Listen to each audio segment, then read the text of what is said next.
the stars show what we're made of. Don't you look back, lift your head up, shake the dust off, tell me what you're made of. I can't hear you breathing, our lungs beating, our heart. The voice, you got something to say. It's a brand new day. It's a brand new day. It's a brand new day. It's a brand new day. When the rain falls, when the ground shakes, when the wind blows, when your heart breaks, show me sorrow, show me laughter, show me starlight, show me what you're after. I can't hear you breathing, our lungs beating, our heart. Lift up the voice, you got something to say. It's a brand new day. It's a brand new day. It's a brand new day. It's a brand new day. See the sunrise, oh, fire in your eyes, oh, it's about time we all saw you shine. It's a brand new day. It's a brand new day.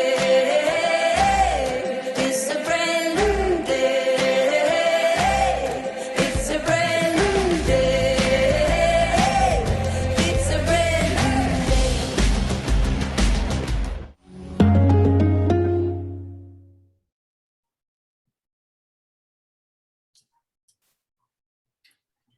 Buenas noches para todos. Primeramente queremos pedir disculpas por los minutos de atraso.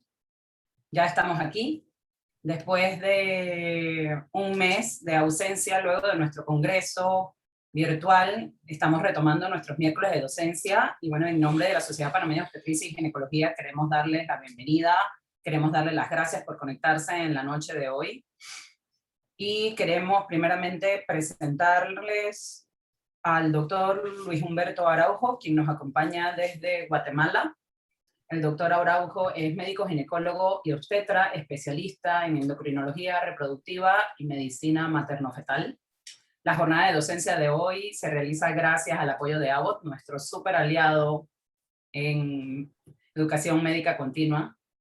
Y queremos, antes de iniciar, cederle la palabra a la doctora Isabel Loy, presidenta de la Junta Directiva SPOC 2021-2023. Doctora Loy. Muy buenas noches. Gracias a todos por darnos unos minutos de su tiempo. Esperamos que esta plática ayude a aclarar dudas, a afianzar conceptos ya obtenidos de antes y pues a sacarle provecho del tiempo que el doctor Luis nos está dando y está compartiendo gracias a Abbott. Bienvenidos. Gracias, doctora. Bueno, les recordamos que la sesión de preguntas y respuestas se realizará después de la presentación del doctor Araujo, que nos tiene hoy como tema científico muy importante para una actualización que todos debemos prestar atención. Antes de comenzar, doctor, le gustaría por favor unas palabras de bienvenida y posteriormente tener el micrófono para su tema. Muchas gracias, doctora, muy amable. Pues un agradecimiento muy especial a la Sociedad Panameña de Obstetricia y Ginecología, SPOG, por la invitación a participar en este webinar, la empresa Abbott por el auspicio de la actividad, y quiero aprovechar para enviarle un cariñoso saludo y un gran abrazo a todos mis grandes amigos y amigas panameñas, a quien a través de este medio pues tengo el privilegio de saludar. Muy buenas noches. Buenas noches, doctor. Gracias por acompañarnos y bueno, puede iniciar cuando guste su presentación. Está habilitado para compartir. Perfecto.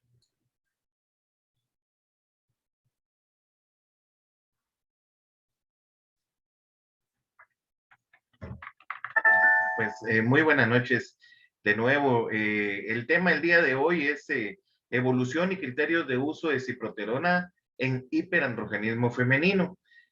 Sabemos que hoy por hoy, más que un tema de consulta como anticoncepción, los trastornos hiperandrogénicos que nuestros pacientes están presentando en el día a día han llevado a la utilización de medicamentos originalmente concebidos como anticonceptivos a utilizarse con otras intenciones diferentes de la sola anticoncepción.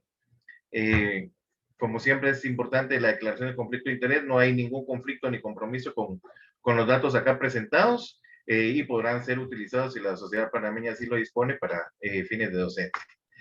Muy bien, me gusta siempre colocar esta diapositiva para cuando hablamos de anticoncepción, porque la molécula original a partir de la cual se sintetizan todas las hormonas naturales es solo el colesterol y es metabolizado primariamente por la enzima 3-beta hidroxiesteroide deshidrogenasa.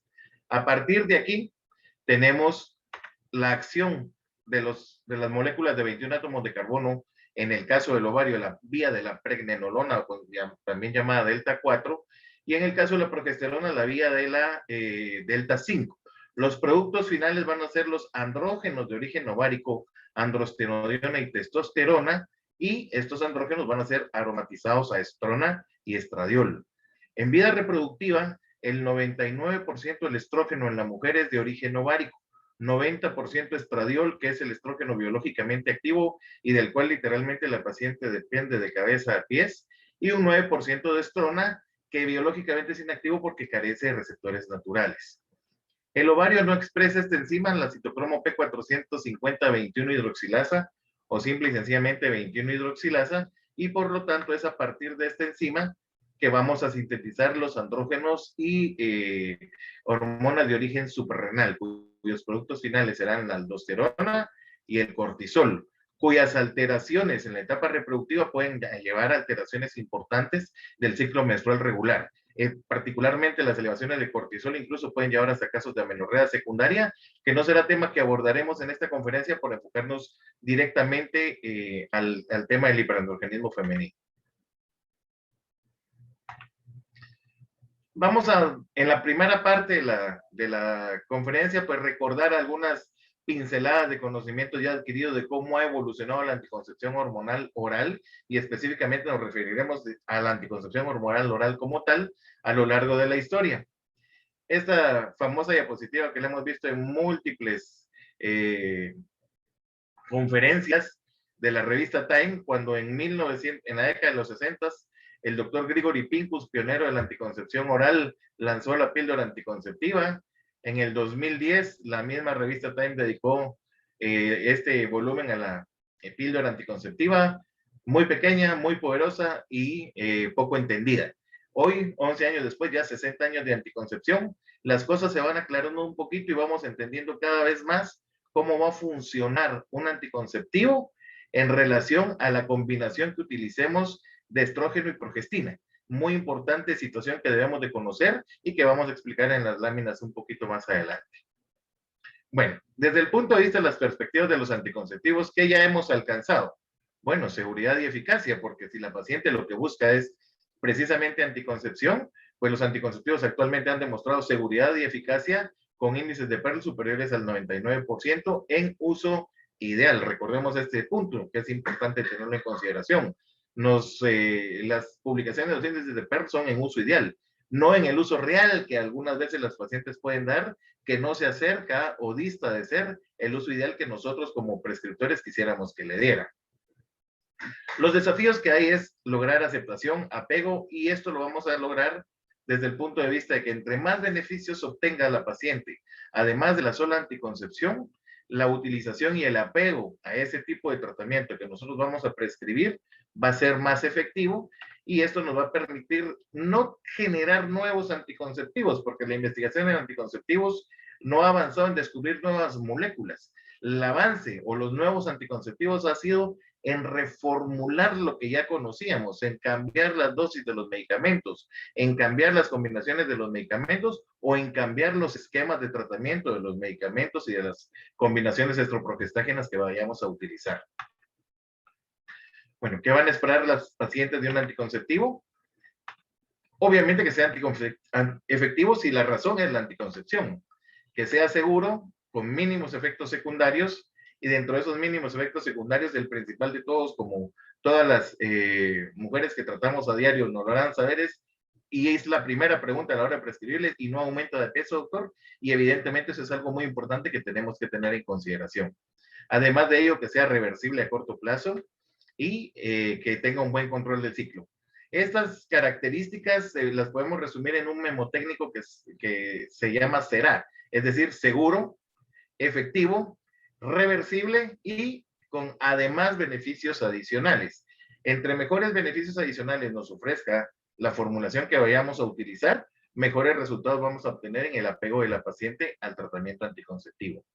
En la parte de la reversibilidad, como lo vamos a ver en unas láminas más adelante, las dosis que existían en los inicios de la anticoncepción eran tan altas que podían provocar daño a largo plazo o incluso permanente sobre la función ovulatoria. Hoy afortunadamente ya no tenemos esas complicaciones porque ahora tenemos prácticamente solo lo que hemos dado en llamar microdosis de etinilestradiol y además del uso también actual de estrógeno natural. Punto muy importante que toda paciente va a buscar, que eso sucedía con formulaciones anteriores o cuando se elegía mal la progestina, se podía virilizar sin intención de quererlo hacer. En la mala elección de una combinación de estroprogestágeno puede provocar efectos de virilización en la paciente. Por eso es que debemos de conocer el perfil de la progestina que vamos a utilizar, porque como vamos a ver unas láminas más adelante, el beneficio adicional a la anticoncepción lo vamos a lograr con la progestina que vayamos a seleccionar. Bueno, las mujeres, por supuesto, tienen intereses diferentes, el tiempo de planificación para unas es distinto. Hoy por hoy, pues hay muchas damas que quieren prolongar su maternidad lo más posible para dedicarse a otro tipo de actividades como estudios, trabajo, éxito profesional, y eso pues va implícito en el desarrollo pleno de la sexualidad y tenemos que tener métodos que tengan una buena eficacia anticonceptiva. Si logramos tener esas situaciones en consideración, vamos a proveerle bienestar a la paciente. Entre mejor sea el bienestar que proveamos a esa paciente, mejor va a ser el apego que utilice el método anticonceptivo que vamos a estar prescribiendo y menor va a ser la tasa de rechazo o la tasa de abandono del método. ¿Qué efectos secundarios no esperan las pacientes de un anticonceptivo?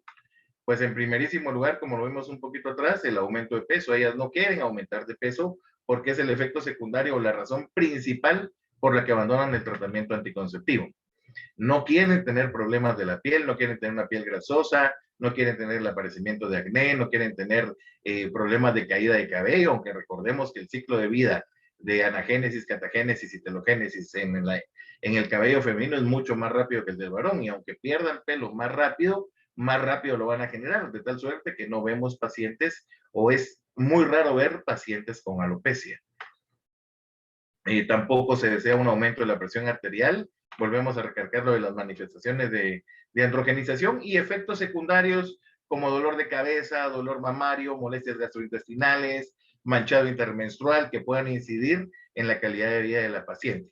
¿Cómo vamos a evitar esos efectos adversos o potenciales causales de abandono del método? Pues tratando de seleccionar la fórmula que se apegue más a la paciente que tenemos en el momento de la consulta enfrente de nosotros. A lo largo de estos 60 años ya de utilización de la píldora anticonceptiva, tenemos que tener en consideración cómo ha avanzado la evolución o cómo se ha dado la evolución de los anticonceptivos, qué mejoras han existido. Tenemos dos grandes grupos de anticonceptivos. Los anticonceptivos orales combinados, que son aquellos que utilizan un estrógeno o un derivado estrogénico y una progestina, y los anticonceptivos de solo progestinas, que haciendo un breve comentario sobre los anticonceptivos de solo progestinas, en un inicio estos anticonceptivos se utilizaban básicamente para la paciente posparto o la paciente que tenía algún evento obstétrico, un aborto o pues resolución de su embarazo. Hoy la perspectiva de los anticonceptivos de progestinas ha cambiado un poquito, pero no dedicaremos mucho tiempo a eso porque nos vamos a referir principalmente a los anticonceptivos combinados. En este caso tenemos los anticonceptivos, pueden ser, dependiendo la dosis de hormona que utilicen, pueden ser monofásicos, que son aquellos que utilizan la misma dosis de hormona todo el mes, y en este caso es el clásico esquema 21-7. los anticonceptivos bifásicos que usan dos tipos de dosis o dos dosis de hormona durante el mes, que son el clásico esquema de 24/4, y los anticonceptivos trifásicos, que son aquellos que utilizan 3 dosis de hormona en el mes, todo eso para proveer hemorragias por deprivación, y los trifásicos son los del esquema de 26/2. Los macrodosificados, que son aquellos que tenían dosis iguales o superiores a 50 microgramos de etilene-estradiol, afortunadamente ya no existen. Los microdosificados, que se consideran todos aquellos que tengan dosis inferiores a 50 microgramos de etilene-estradiol, son los que actualmente manejamos. Y hoy por hoy la formulación que más alta dosis de etilene-estradiol maneja es de 35 microgramos. Es decir, no solo es microdosificado, sino está muy por debajo del margen conceptual de considerar un anticonceptivo como microdosificado. Es decir, las dosis han mejorado, tener la menor cantidad de hormona que sea posible, pero tanta como sea necesaria para lograr tener el efecto anticonceptivo deseado.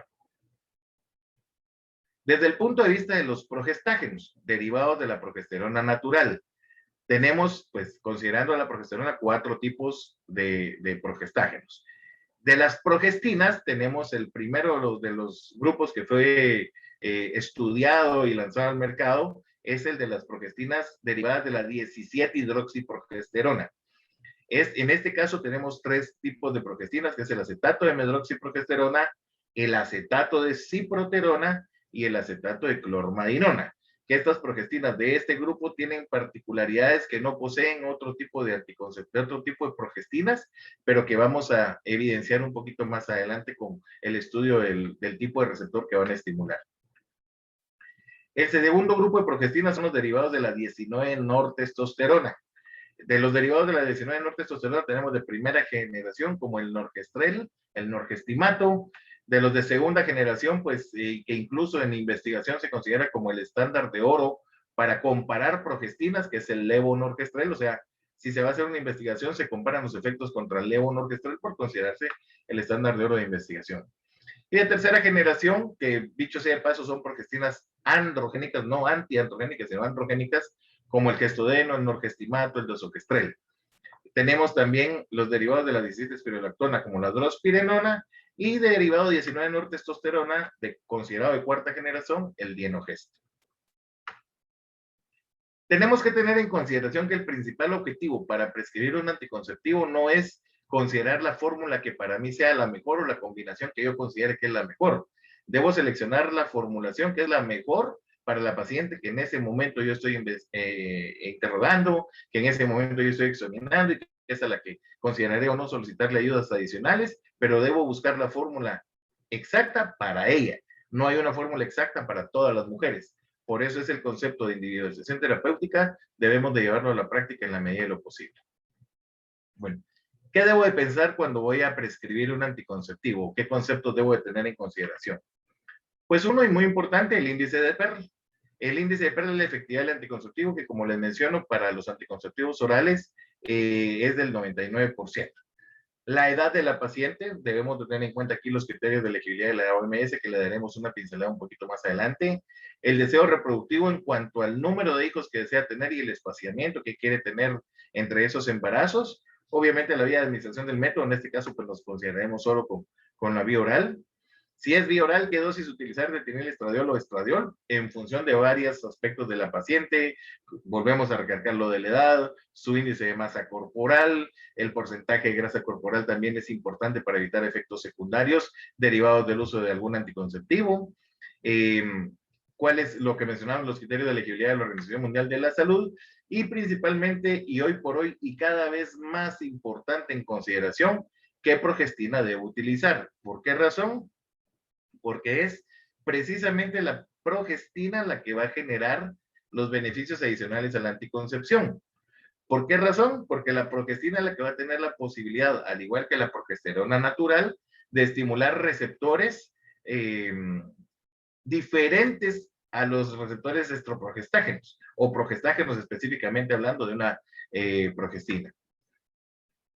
Los criterios de elegibilidad de la OMS están divididos en 4 grupos, han evolucionado a lo largo de la historia en sus clasificaciones, pero se mantienen esos 4 grupos, en donde de forma muy resumida, el criterio o la clase 1 es cuando yo puedo utilizar el método sin ninguna restricción y con toda seguridad en la paciente. En la categoría 2, dicho de una forma fácil, el beneficio supera el riesgo. En la categoría 3, el riesgo puede superar el beneficio y en la categoría 4 está contraindicado. Es decir, categoría 3 y 4 ya no debería utilizar si mi paciente encaja en eso. Para poner un breve ejemplo, en el caso de los anticonceptivos orales combinados, una paciente de 25 años de edad sana sin ningún problema de salud es categoría 1. Pero si esa paciente igual sana sin ningún problema de salud fuma 2 o 3 cigarros o más en el día, ya se vuelve categoría 2. Si además esta paciente tiene insuficiencia venosa, ya se vuelve categoría 3. Y si además tiene el antecedente de haber tenido trombosis venosa, en ese caso ya se considera como categoría 4.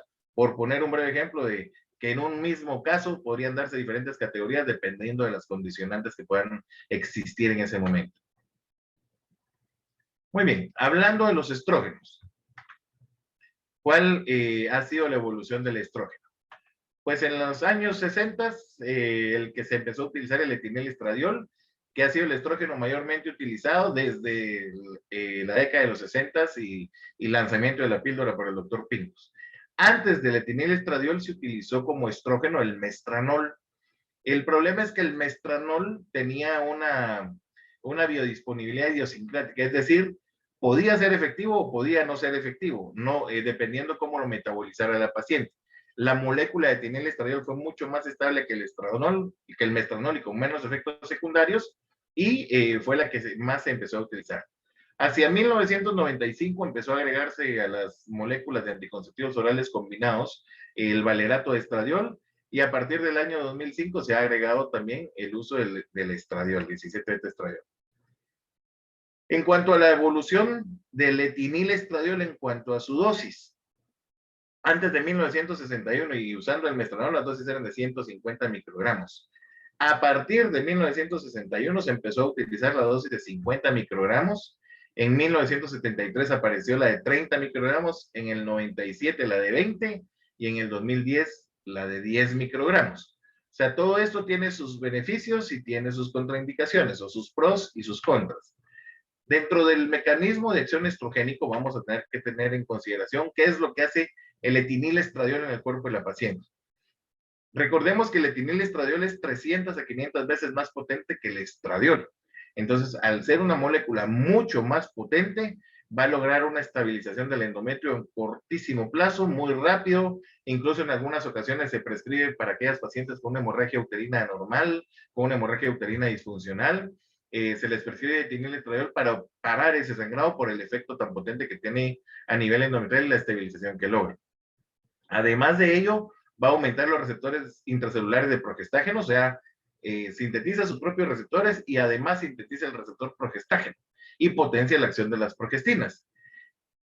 El mecanismo de acción de los anticonceptivos hormonales en general es básicamente ocupar los receptores de estradiol a nivel hipotalámico y suprimir los pulsos de GnRH. Como el receptor ocupado por etinilestradiol, que tiene una vida media más larga que el estradiol natural, ese receptor va a ser totalmente inutilizado. Entonces, el hipotálamo va a asumir que está ocupado y al asumir que está ocupado, suprimen los pulsos de la hormona liberadora de gonadotropinas y por lo tanto se suprimen los pulsos de la hormona folículo estimulante y además se suprimen los pulsos de la hormona luteinizante y eso es lo que conlleva a la anovulación. Si consideramos los efectos secundarios según la dosis de etinilestradiol, podemos resumir que entre más baja la dosis, mayor incidencia de manchado o de hemorragia intermenstrual o del famoso spotting. Entre más alta la dosis, entre 30 y 50 microgramos, que ya mencionamos que 50 microgramos ya no hay disponibilidad, básicamente 30, 35 son las dosis actuales, menos incidencia de sangrado intermenstrual o de manchado. Y en esta diapositiva lo resumimos un poquito más. Si tengo una dosis más alta de etinilestradiol, tengo más posibilidad de dolor de cabeza, más posibilidad de mastodinia, más posibilidad de efectos secundarios. Por el contrario, si tengo una dosis más baja de etinilestradiol, la posibilidad de ciclos irregulares, de goteo y a largo plazo de pérdida de densidad mineral ósea se va a ir incrementando por la disminución de la dosis del etinilestradiol. Vuelvo a repetir, lo que hay que buscar es la dosis que a mi paciente le va a servir o el ideal para la paciente que voy a tratar. Bueno, desde el punto de vista del uso de las progestinas, tenemos que hacer las siguientes consideraciones. ¿Para qué damos progestinas? Bueno, las progestinas, en un resumen muy general, tienen 4 usos principales. 1, anticoncepción. 2, tratamiento del hiperandrogenismo. 3, beneficios adicionales a la anticoncepción. En el 4º punto, tratamiento de las complicaciones de la gestación, y que no es tema de la clase tampoco, pero también se utilizan en terapia de reemplazo hormonal o terapia de sustitución hormonal en la paciente en el tiempo del climaterio y la menopausia. Cada hormona tiene un receptor específico, es decir, la progesterona tiene su receptor progestágeno, el estrógeno su receptor estrogénico, y así los corticoides, los andrógenos, tienen un receptor específico. Sin embargo, también a nivel de receptores existe lo que se conoce como la superfamilia de receptores. Y esta fue la base, por ejemplo, para crear los SERMs, los moduladores selectivos del receptor de estrógeno originalmente, que pueden tener efectos diferentes con moléculas diferentes, porque existe esta superfamilia de receptores donde se puede haber un estímulo más allá del receptor específico. Esta tablita particularmente la vemos en todas las charlas de anticoncepción y es muy importante volverla a poner y recalcarla. ¿Por qué? Porque la progesterona natural obviamente tiene efecto progestagénico, no androgénico, es antiandrogénica por naturaleza, es antimineralocorticoide por naturaleza, no es estrogénica y no tiene efecto glucocorticoide de forma natural. Todos los derivados de las progestinas tienen algunos efectos, o sea, todas van a tener efecto progestagénico. ¿Por qué? Porque son derivados de la progesterona, pero no todas tienen efectos sobre los demás receptores hormonales. ¿Y cuál es la importancia de conocer el efecto sobre los demás receptores hormonales? Pues bueno, muy importante y el punto del tema de hoy, el efecto antiandrogénico. La más potente de las progestinas antiandrogénicas desde su nacimiento ha sido la ciproterona. El dienogest también tiene un efecto antiandrogénico que podría ser la segunda en potencia a considerarse, clormadinona y drospirenona. Las 4 tienen efecto antiandrogénico, pero la más potente de todas es ciproterona. Punto que quiero recalcar es el efecto glucocorticoide. El efecto glucocorticoide lo tienen las progestinas derivadas de la 17-hidroxiprogesterona, en este caso particularmente o más importante la ciproterona y la clormadinona. ¿Qué efecto tiene el receptor glucocorticoide en el ciclo menstrual? Pues se ha asociado a que cuando hay una estimulación del receptor glucocorticoide, se da al activarse el ciclo del ácido araquidónico por el sistema de fosfolipasas, cuando no hay un estímulo del receptor glucocorticoide, hay una predominancia por la vía de la COX-2, cuyos productos finales son tromboxano A2 y prostaglandina F2-alfa. Y eso lo que va a provocar es la entrada de calcio a la célula y contracción y aumenta el dolor menstrual. Cuando hay un efecto glucocorticoide, lo que tenemos es una desviación hacia la COX-1, cuyo producto final o más importante es la prostaciclina, que es una sustancia que inhibe la entrada de calcio a la célula y por lo tanto provee relajación celular y disminuye el dolor. Acá vemos una tablita en la cual resumimos el efecto del receptor. Progestágeno a nivel endometrial, control del ciclo, alivia la dismenorrea, bienestar físico, estrogénico, control del ciclo. El androgénico es el que nos da los efectos cosméticos a nivel de piel, cabello, metabolismo de los lípidos, metabolismo de los líquidos, lo cual puede incidir en el aumento de peso y esto afectar la apariencia y la sexualidad de nuestra paciente. El efecto mineralocorticoide básicamente sobre el balance hidroelectrolítico y por lo tanto si hay retención de líquido potencialmente afectar el peso. Y el efecto glucocorticoide, como mencionábamos, por las fosfolipasas endometriales predominantemente se ha asociado con un beneficio importante en el alivio de la dismenorrea en aquella paciente que así lo padece. Y obviamente eso pues genera bienestar. Muy bien. Entrando en materia, desde el punto de vista antiandrogénico, las progestinas antiandrogénicas básicamente tienen un efecto muy básico. Toda hormona necesita un receptor para actuar. Si la hormona no tiene ese receptor para actuar, entonces no va a tener un efecto directo o no va a haber efecto hormonal. Recordemos que toda hormona tiene 3 fracciones, al menos 3 fracciones. Algunas tienen más. una fracción libre, que es la que ejerce el efecto hormonal, una fracción unida a albúmina y una fracción unida a su globulina transportadora. Esta fracción unida a albúmina y la fracción unida a su globulina transportadora son inactivas por naturaleza. La fracción libre es la que es activa y ejerce la acción hormonal. En este caso, el andrógeno ocupa el espacio de su receptor y ejerce un efecto androgénico, cosa que evidentemente en nuestros pacientes no queremos tener. Entonces, para bloquear ese efecto androgénico, pues actúa la progestina. Obviamente la progesterona natural y las progestinas con efecto antiandrogénico. Al bloquear ese efecto androgénico, no hay acción androgénica sobre la unidad pilosebácea, no tengo acné, no tengo piel grasosa, no tengo hirsutismo, no tengo caída de cabello, que son los 4 principales efectos androgénicos o de virilización en la paciente que tiene un trastorno hiperandrogénico. Hay varios trastornos hiperandrogénicos, de los cuales el síndrome ovario poliquístico es el más frecuente de todos. Le daremos un breve repaso hacia el final de la charla, pero al bloquear el efecto androgénico, bloqueamos la unidad pilosebácea.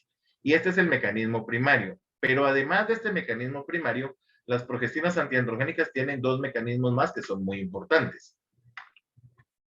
Acá vemos el bloqueo del receptor específico, la inhibición competitiva del receptor androgénico, en este caso para testosterona.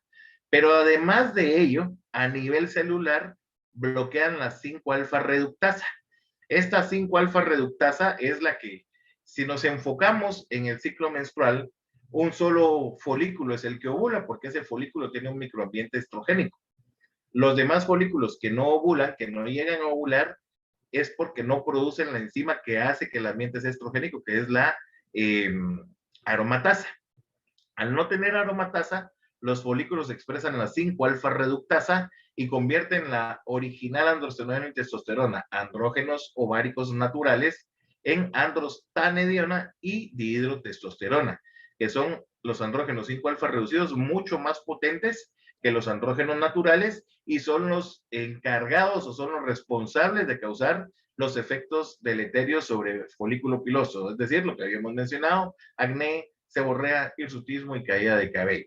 Entonces, además del bloqueo competitivo del receptor, se bloquea la producción de la 5-alfa reductasa y obviamente eso evita la conversión periférica de andrógenos. Y además de otro mecanismo muy importante es el incremento de la globulina transportadora de esteroides sexuales, que en este caso es la globulina transportadora de los andrógenos.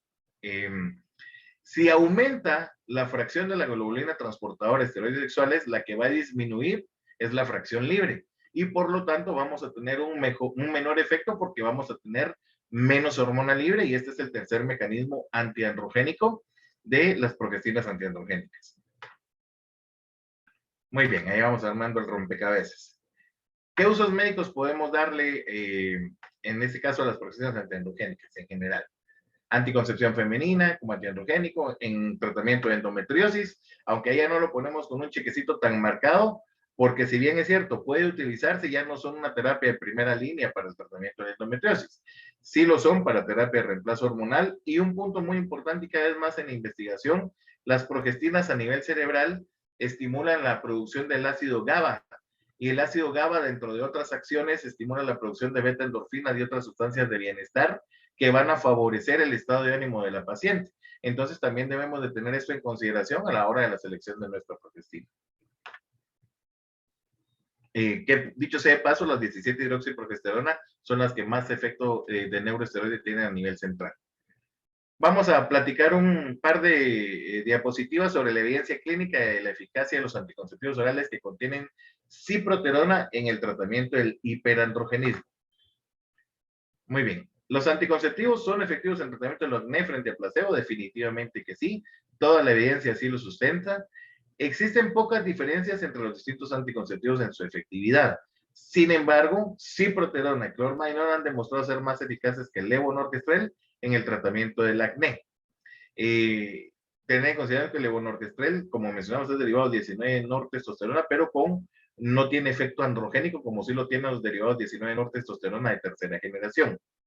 No existe evidencia de comparación entre los anticonceptivos orales combinados y tratamientos alternativos que están queriendo cobrar un poquito de auge, pero afortunadamente no tanto como ellos quisieran.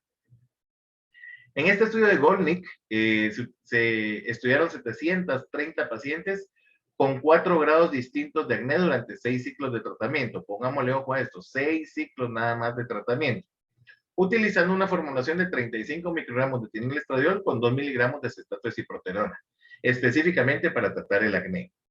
Entonces, ¿qué resultados se obtuvo? De la basal al ciclo 6 se obtuvo entre el 80 y el 90% de reducción del total de lesiones. Y si nos damos cuenta, las lesiones más graves, las de grado 4, fueron las que mejor respuesta tuvieron en la reducción, pero todas, grado 1, 2 y 3, también tuvieron una respuesta importante del 80%, y la grado 4 llegó cerca del 87%. Es decir, el total de las lesiones van a reducir, y potencialmente, extrapolando los resultados de este estudio, el acné más grave responde mejor. Por supuesto, y ojo, algunas veces habrá que utilizar algún otro tipo de tratamiento cosmético porque la paciente va a querer resultados rápidos. No es casi que espera que la pastilla sea mágica y que en un mes de tratamiento ya el acné haya mejorado de manera importante. Y hay que hacerle ver eso, que va a mejorar, pero con el tiempo de uso, no va a mejorar desde la primera pastilla. Y las lesiones inflamatorias, es decir, aquellas que se infectan, del inicio del estudio al ciclo 6 de tratamiento, también tuvieron una reducción cercana al 90% en cualquiera de los 4 grados de acné que la paciente pudiera tener. El hirsutismo, existe una clasificación que la vemos en esta parte de la pantalla, que es la de Galway-Ferryman, en la cual, dependiendo de dónde existe el vello que no debería existir, en el labio superior, en el mentón, en el tórax, debajo de las mamas, en el vello púbico, en la espalda, en las piernas, da una puntuación. Esa puntuación, entre más alta la puntuación, más grave es el hirsutismo. Y en este estudio de Tartagni, se tenían puntuaciones para pacientes con síndrome ovario poliquístico, hirsutismo causado por síndrome ovario poliquístico o hirsutismo idiopático, puntuaciones altas de 23 y 22. En un tiempo tan corto como 3 meses ya había habido una reducción importante, tanto en las causadas por síndrome ovario poliquístico como idiopático, y a los 6 meses la reducción había sido mucho más importante aún. A los 6 ciclos, y este es un punto importante que quiero recalcar, se redujo el 18%. Pero si la paciente continuaba tomando la formulación de etinilestradiol con ciproterona 24 ciclos, había una reducción del hirsutismo de un 55%. Y a 48 ciclos había reducido un 72%. O sea, entre más tiempo use la paciente la progestina antiandrogénica, más efecto antiandrogénico va a tener, y el resultado, obviamente, en el caso de acné, en el caso de hirsutismo, pues va a ser muchísimo mejor. En 60 ciclos de tratamiento con etinilestradiol y acetato de ciproterona, el acné se resolvió en todos los casos en 12 a 24 ciclos. Vuelvo a mencionar, recordemos que los estudios que presentamos previamente eran de 6 ciclos. Si alargamos el tratamiento de 12 a 24 ciclos, el resultado obviamente va a ser mucho mejor. El hirsutismo se resolvió en un 69% de todos los casos, el moderado en el 100% de los casos, y el severo evolucionó favorablemente a leve o moderado en un 80% de los casos. O sea, el tiempo de uso también es un punto importante para evidenciar y mantener el efecto antiandrogénico en esta paciente. Bueno, ¿qué otros efectos beneficiosos podemos utilizar al tener la formulación de etinilestradiol ciproterona? Pues evidentemente un control del ciclo muy adecuado por las dosis de medicamentos, disminución de la pérdida sanguínea menstrual, de los días de sangrado, del volumen de sangrado, disminución del dolor menstrual también por disminuir el grosor endometrial, y por lo tanto al disminuir el grosor endometrial se protege ese riesgo natural que la paciente tiene, que es de 2 a 4% de tener una hiperplasia de endometrio, se protege con el uso de anticonceptivos orales combinados.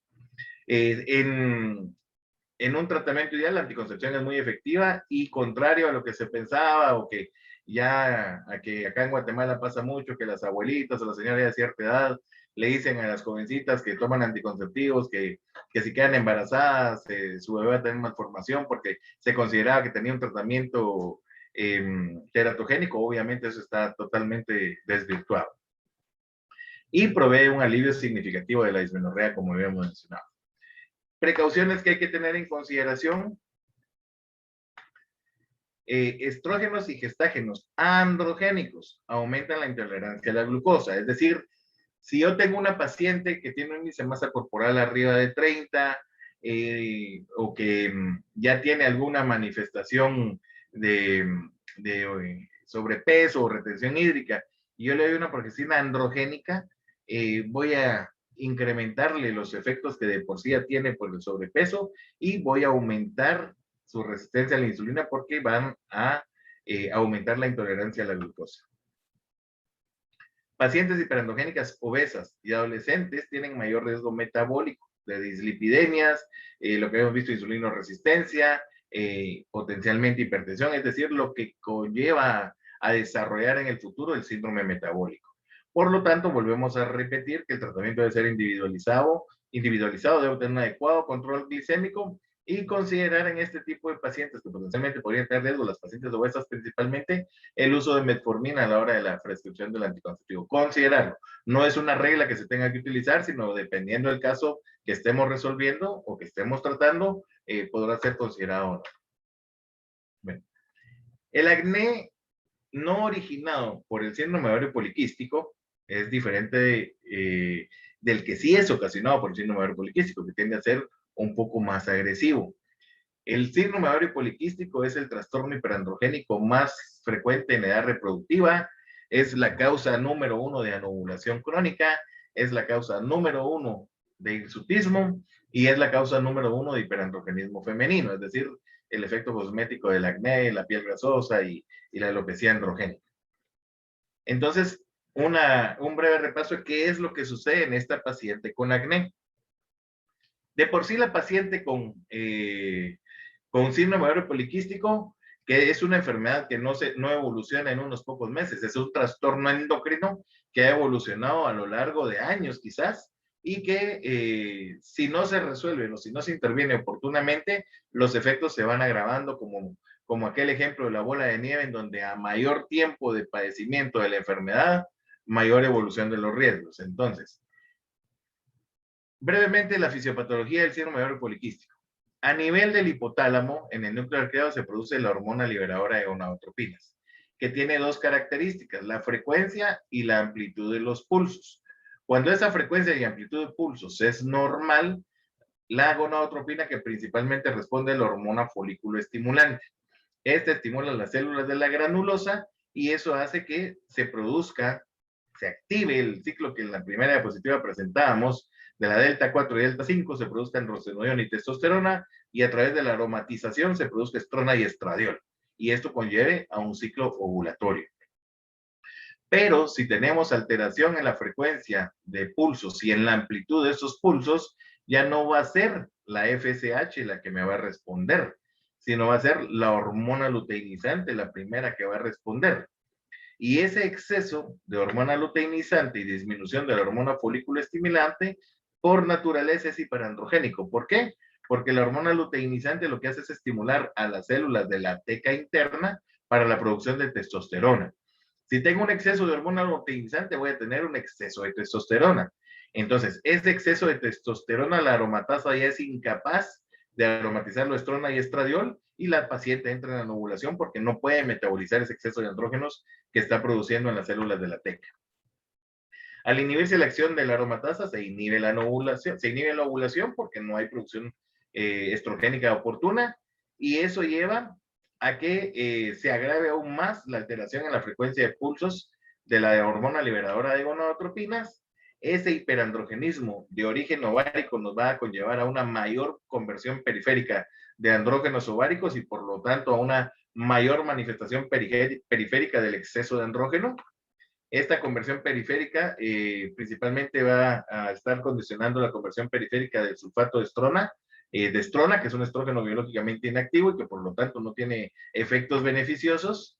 A nivel central va a haber una disminución del tono dopaminérgico, y al disminuir el tono dopaminérgico va a haber potencialmente un incremento de la prolactina.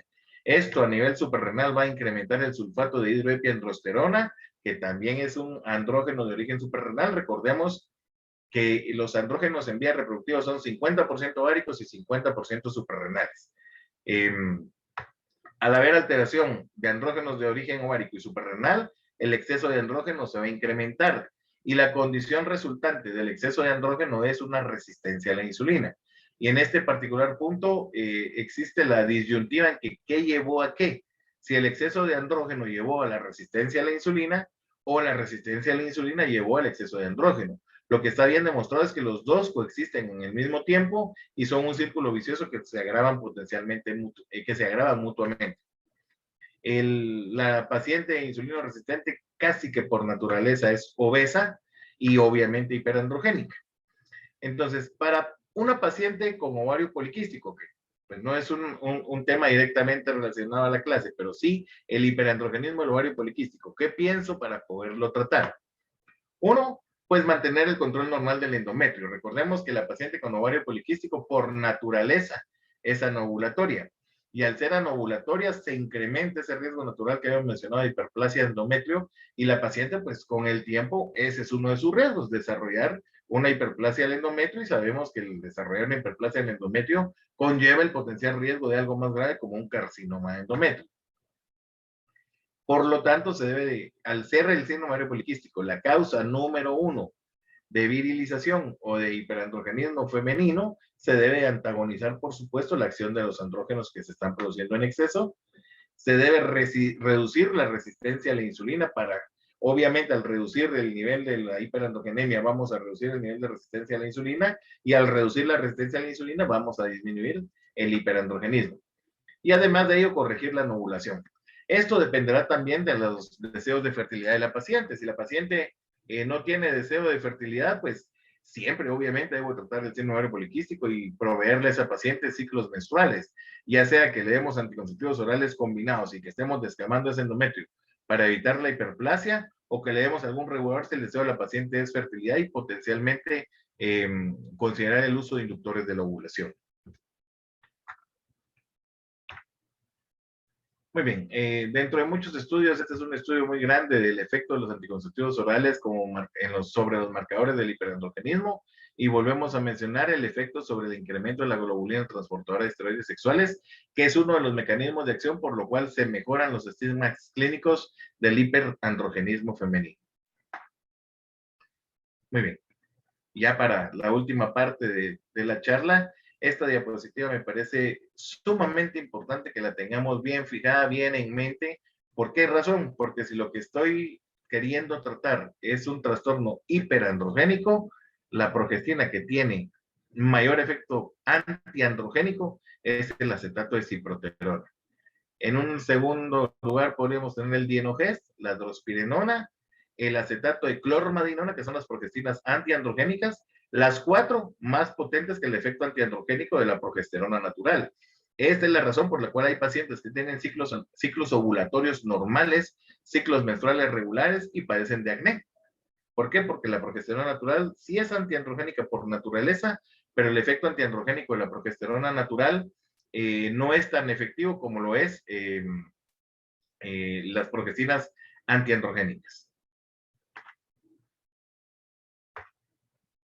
Nuevamente recordar, tenemos andrógenos circulantes que van a estimular un receptor de andrógeno. Y aquí nos actúan las progestinas antiandrogénicas bloqueando ese receptor y por lo tanto hay disminución en la producción de sebo. Recordemos que la unidad pilosebácea, por eso se llama así, pelo y sebo, pelo y grasa. Hay disminución en la colonización bacteriana y disminución de las lesiones inflamatorias del acné. Es sorprendente la respuesta que con el tiempo las pacientes obtienen en tener la menor necesidad de tener que utilizar antibiótico como tratamiento coadyuvante del acné que se sobreinfecta, como tratamiento coadyuvante de la lesión inflamatoria. ¿Por qué? Porque hay una menor colonización bacteriana y por lo tanto menor lesión inflamatoria. Esto como resultado cosmético tenemos menos acné, menos seborrea, una mejor piel y un mejor cabello. Como conclusión prácticamente única de lo expuesto a lo largo de la conferencia, pues podemos decir que el acetato de ciproterona es la progestina antiandrogénica por excelencia, porque a través de los estudios se ha demostrado que los efectos que ha tenido sobre el tratamiento del hiperandrogenismo femenino han sido los más potentes, los más efectivos, y otro punto importante que podríamos agregar acá, que el prolongar el tratamiento va a mejorar los resultados sobre el hiperandrogenismo. Y muchas gracias por su atención. Fue un privilegio haber podido compartir estos minutos con ustedes y pues si existiera alguna inquietud, alguna duda, estamos para servirles.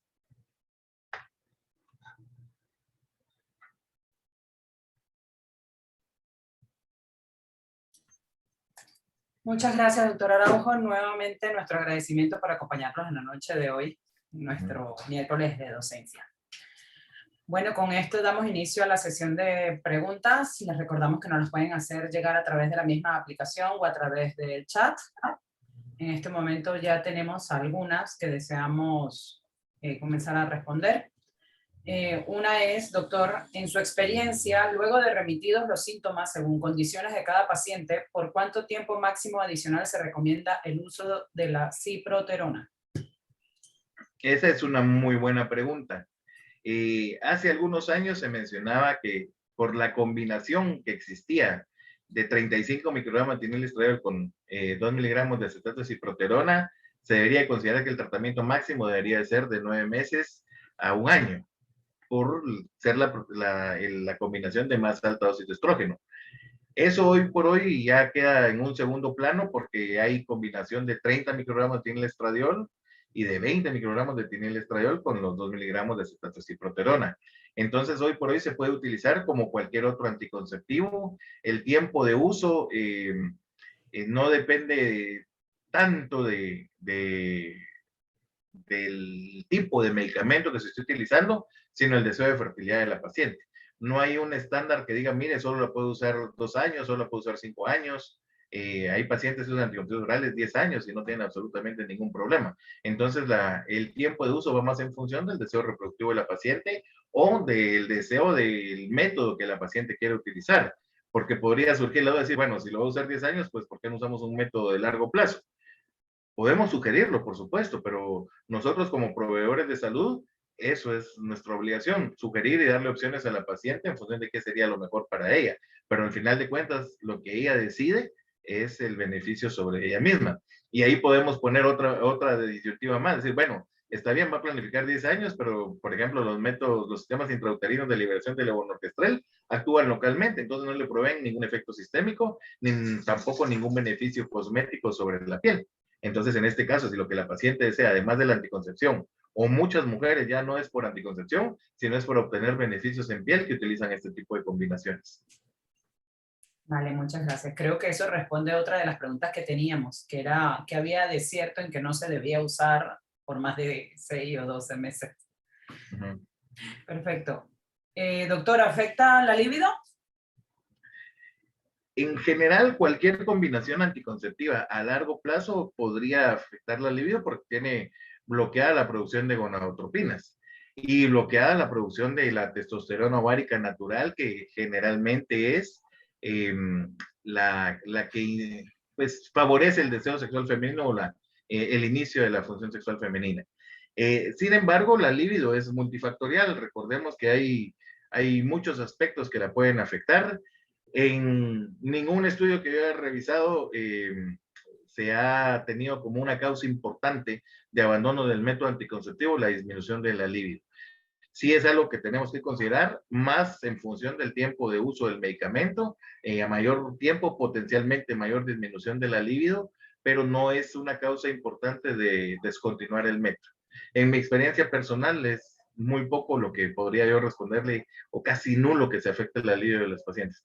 Recordemos que generalmente estas formulaciones las vamos a utilizar en mujeres menores de 35 años, que normalmente pues no tienen problemas de libido. De que las hay, por supuesto, pero normalmente no, por ser mujeres jóvenes. Listo. Otra de las preguntas es, ¿disminuir el etinilestradiol en la combinación con ciproterona podría actuar en contra del efecto que buscamos con este producto?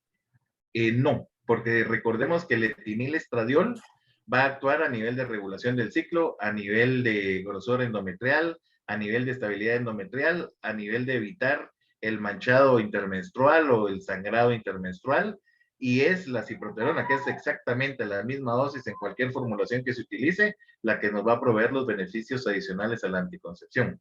De hecho, una progestina por sí sola es podría ser anticonceptiva, dependiendo la dosis que se utilice.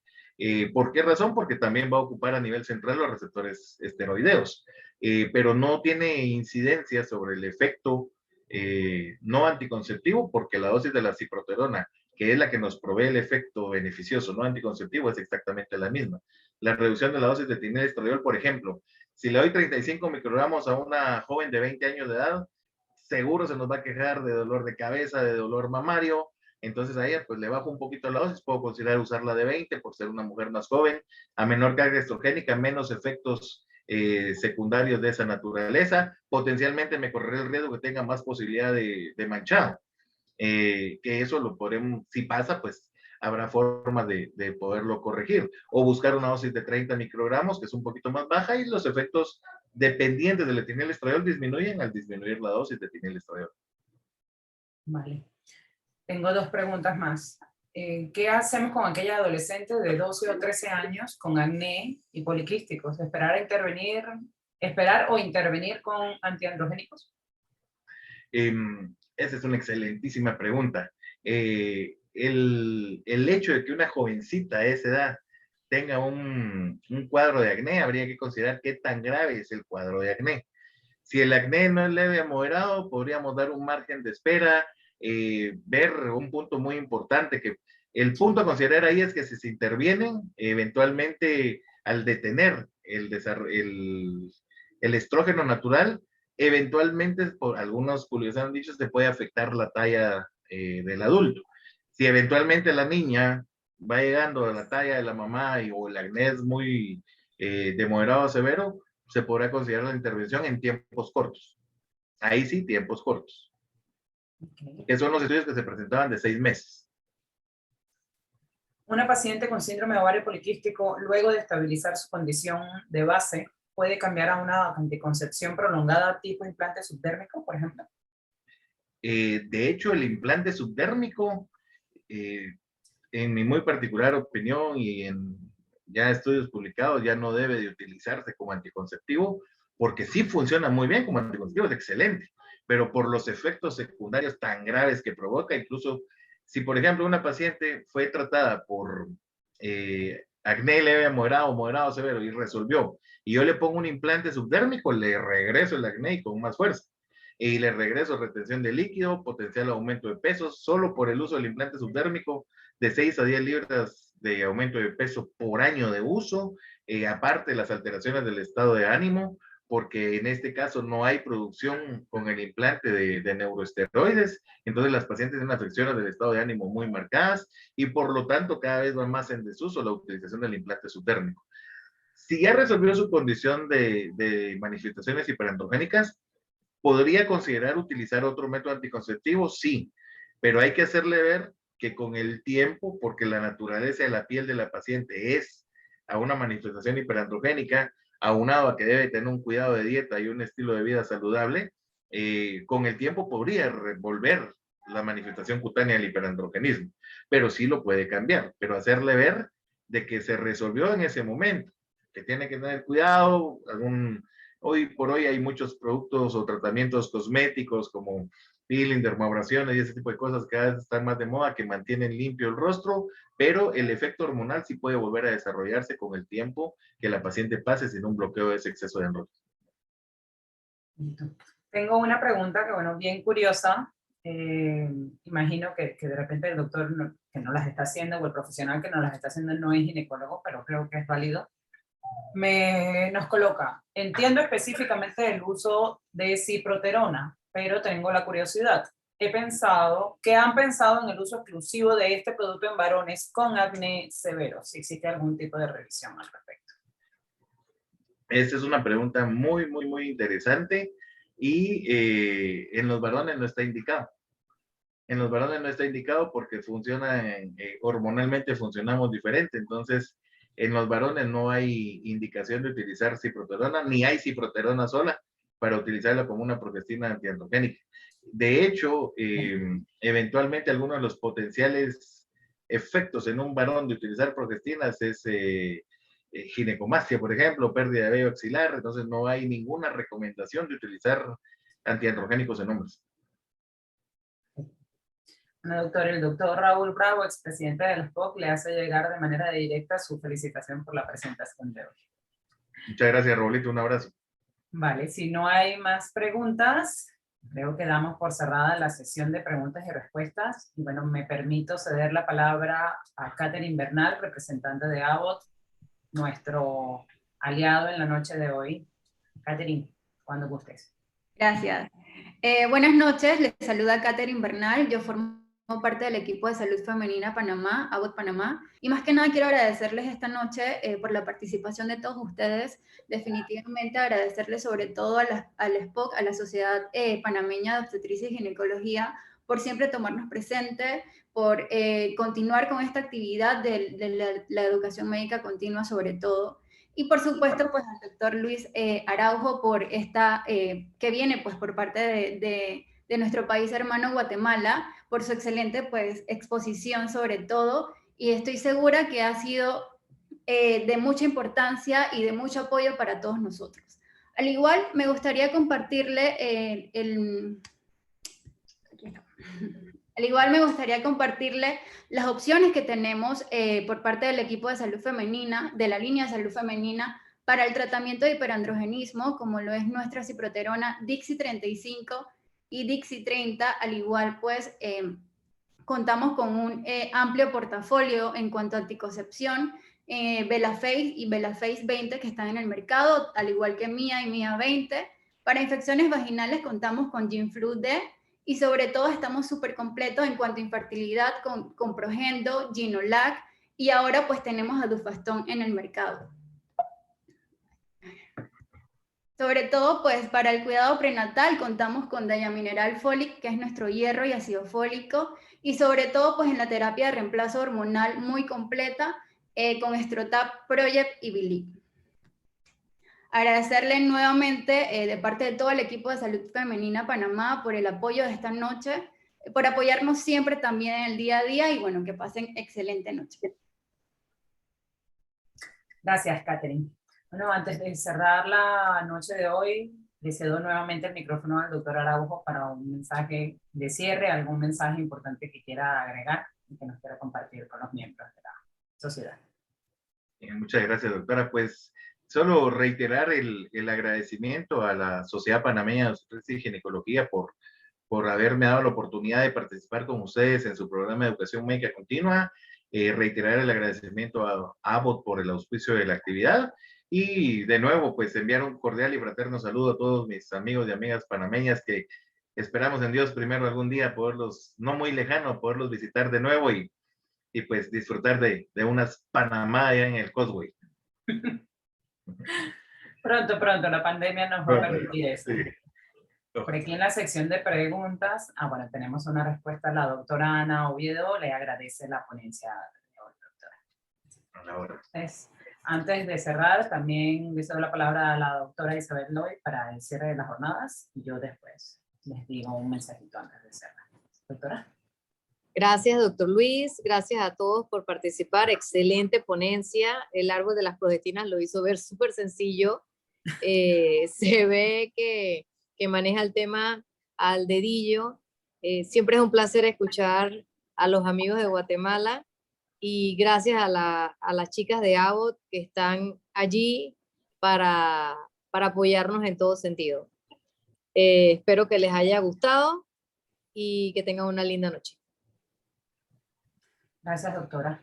Bueno, en nombre de la Sociedad Panameña de Obstetricia, quiero nuevamente agradecerle al doctor Araujo por habernos acompañado hoy, a Abbott por ser nuestro aliado en estas jornadas docentes, a ustedes por habernos acompañado e invitarles a seguir las redes sociales del SPOC y el sitio web oficial para seguir pendiente de nuestras actividades y nos vemos un próximo miércoles.